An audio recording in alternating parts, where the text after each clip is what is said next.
Welcome to Samba Samba. Enjoy the video. In this video, I will explain how to make a circle underwater.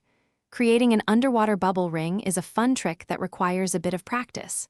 First, take a deep breath and submerge yourself.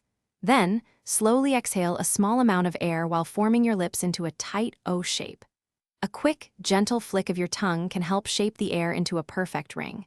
It's all about controlled exhalation and precise mouth movements.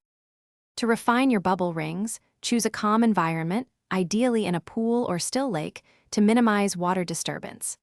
A stable body position, perhaps kneeling or floating gently, will give you more control over your breath and mouth shape. Try varying your exhalation speed and the force of your tongue flick. Sometimes a slightly faster exhale or a softer flick works wonders. Consistency is key to mastering this skill. Several factors affect the quality of your underwater circles. Water temperature and density play a role. Colder, denser water can sometimes help rings hold their shape longer.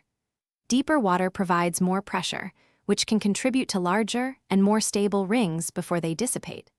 It's crucial to avoid any sudden or rapid movements while forming the ring, as this can easily break its delicate structure. Encountering challenges is part of the learning process. If your bubble rings consistently break apart, focus on maintaining a very slow and steady exhalation.